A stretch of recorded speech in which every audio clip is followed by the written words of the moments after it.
To ensure the basic safety of our increasingly interconnected digital lives, governments around the world have commenced regulating the Internet of Things. The tech industry is on the move too, aiming to stay a step ahead. I spoke to Steve Hanna, distinguished engineer at Infineon Technologies, all about this. Let's start there. I wonder if you could frame compliance, government regulation, government intervention.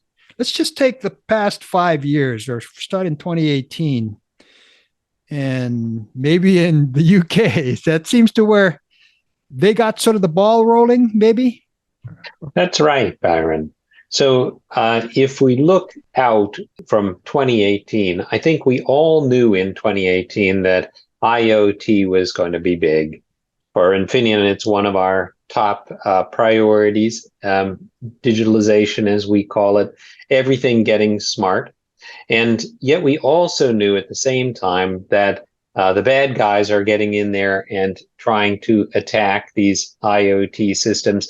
And they had already shown evidence that they were able to successfully attack IoT devices with things like the Mirai botnets, which were very successful a few years earlier in forming these armies of infected devices that could then go attack like a swarm of killer bees any server that they wanted to go after. So governments around the world really started to pay attention to this, recognizing that it's not just the IoT devices that can become infected, but that once they become infected, they can mount these massive attacks on anything on the internet. So the UK back then was one of the earliest in developing their code of practice for connected devices, a voluntary code of practice recommended for IoT devices, and including some very fundamental capabilities and requirements like, for example, no default passwords, having software updates available and the like. And then other governments... For these IoT devices that were emerging and that we're all now using, they're everywhere now in terms of starting with routers to our smart TVs, to our smart thermostats, to our smart bulbs, the doorbells, video doorbells have become very popular, especially during the pandemic. Nobody wanted to get too close, so you wanted to be able to see who was at the door and tell them to back off. So yeah, exactly. Our homes are becoming smarter, which is great, but it's a real worry for the consumer as well. And so government, as you say, is getting involved, not just the UK, but now EU and the US, Singapore, quite a few different governments. So I think we're moving to a world where IoT cybersecurity will be table stakes. It's going to be required in every IoT product. And governments will have their own checklist, if you will, each government having their own checklist of IoT cybersecurity requirements. This is similar to what we have for electrical equipment. That is, you have to have a UL logo and comply with certain requirements in order to sell, say, an extension cord or almost any electrical appliance. I think the same will be true for IoT within the next few years. And then, of course, the next boundary, next horizon is harmonizing those different requirements across multiple nations. At the moment, you have a Tower of Babel situation where each nation has its own set of requirements. And it's a big challenge for a manufacturer how they get their product certified in multiple places. But that harmonization process has already begun. Could you maybe frame how companies need to look at this from the inside out? What's going on now in terms of the threat landscape, and what are the critical layers of attacks that have evolved since Mirai, the original sort of botnet? Sure. So I think the fundamental thing that companies really need to do is to bring on board security as a priority from the moment of product conception, and throughout the design, implementation, testing, and maintenance process. In fact, through the entire life cycle of any IoT product, security needs to be a priority. And this is a theme that we're seeing across the board in these government regulations. So the devices, the sensors, the smart home, the autonomous vehicle sensors in the road and in my vehicle, that's the device level. How do you sort of parse the responsibility? Who has to step forward to do what? Which manufacturers? The device manufacturers? Could we start there maybe? Sure. If we start with the device manufacturers, you'll see that actually in most of these government regulations, that's where the focus is, on the device manufacturers. As for the rest, well, if the device manufacturer has made available these fundamental capabilities, then it's possible for the cloud or server or network components to take advantage of them. If you haven't built in support in the device for, say, secure communications, there's not much that the cloud can do to add that later on. So if we look at the capabilities that are required, I think one of the most fundamental is the ability to communicate securely and to protect data while it's in transit from the device to somewhere else. Also to store data securely, which can be done in a security-enabled chip. So those capabilities for secure data storage and communication are really fundamental. But one of the things that people forget is that the device itself needs to include capabilities to protect the device. So for example, a secure boot capability makes sure that the device is running the latest firmware and valid firmware at all times and not some malware that might have snuck onto the device. Mm-hmm. Another capability is firmware update. You need to be able to install firmware updates in devices securely in the field, because nobody's going to walk around sticking a little USB thumb drive into every light bulb trying to install updates on it. And we all know from using PCs and phones that it's necessary to update devices because bugs and vulnerabilities are found in the firmware, and there has to be some way to get those updates installed on the devices. So that's another fundamental capability you see required by the UK, by the US, by the EU. As the Tower of Babel gets sorted out, what do you expect the device manufacturers to do as they adopt? Will they, just cut right to the quick and go for the toughest standard, or will it cause confusion, or what do you anticipate? This is a very interesting question, and it's something that I've been really devoting my time to almost exclusively to for the last year. I've been working in the Connectivity Standards Alliance, which is the same standards group that created the Matter standard. And we're working on a new IoT product security certification. We don't have a magical name for it yet. We just call it Product Security Working Group. But I'm sure the marketing folks will get right on that, come up with some snazzy name. And basically what we're doing is we're creating, shall we say, one certification to rule them all. One certification where we are bringing together all the requirements from these national and regional certifications, and saying, if you get this one certification from CSA, then that indicates you're compliant with all of the national or regional requirements, no matter where they might come from. And your product can then be sold in all of those different regions. I'd love to talk about what's going on at the chip level here to support this. Yeah. So if we imagine zooming in on the IoT device and diving deep down inside it, we can understand that it is essential to have secure software, but it's also essential to have secure hardware You can think of that as a foundation upon which all the rest is built. For extending that metaphor of the secure banking system, the secure bank branch and vault has to be on a solid stone basis. So otherwise people will come up from beneath.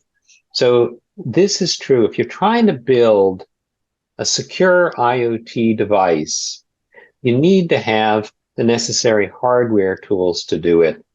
And included in Infineon's MCUs, we have features like isolation, the ability to have some code running in a protected environment, an enclave, if you will.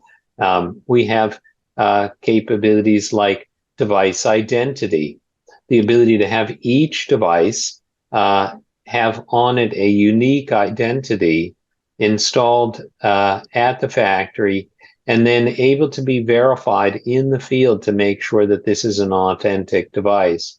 We have good, strong hardware random number generation to make sure that if something's going to be encrypted with a random key, that key is really random. And we have secure boot capabilities to be able to verify that the software that's running is actually running on that IoT device is the software that's supposed to be running. And in addition, secure firmware update capabilities to make sure that the very latest software is installed on it.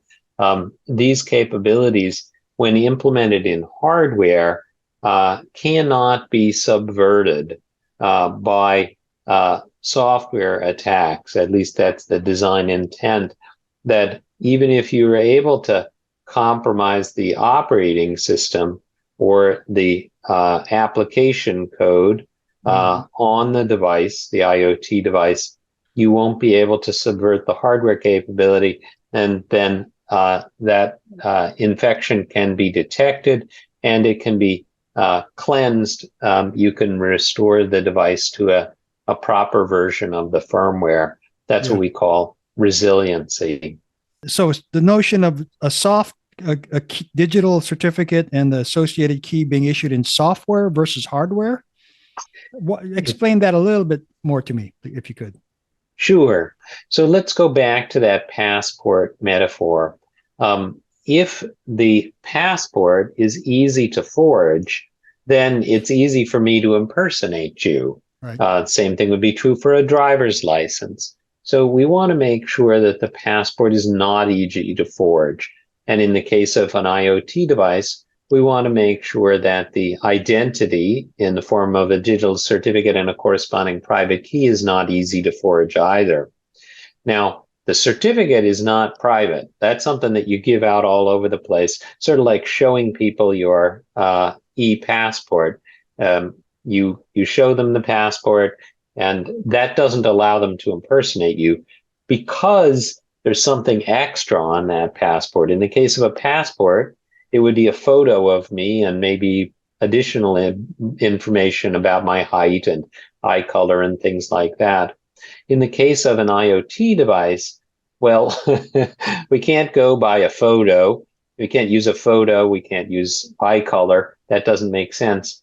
When we're talking across networks, we use cryptography to authenticate devices. Mm-hmm. So on the device, every IoT device these days, every Matter configured IoT device at least, has a unique certificate from a trusted authority, and it has a corresponding private key. That private key stays on the device, preferably in hardware, so it can't be stolen, or it's much harder to steal it as a bad guy.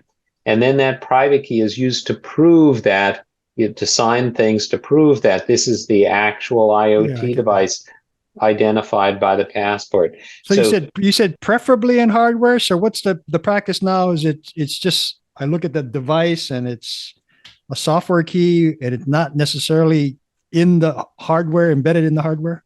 If your hardware does not have a secure place to store this private key, then it tends to be stored in software. You might find it, for example, in non-volatile RAM, NVRAM, And that's a very dangerous place to store cryptographic keys, because then that data, that key, can be read out either by tampering with the device or, more commonly, by finding a vulnerability in the software on the device. If I can find a vulnerability in the software on the device, and let's be honest, all software has bugs, usually lots of them, and I can find a way to trick that software into giving me a copy of the key, or maybe be able to install my own malicious software we call malware on the device, then I get access to all the non-volatile data on that device,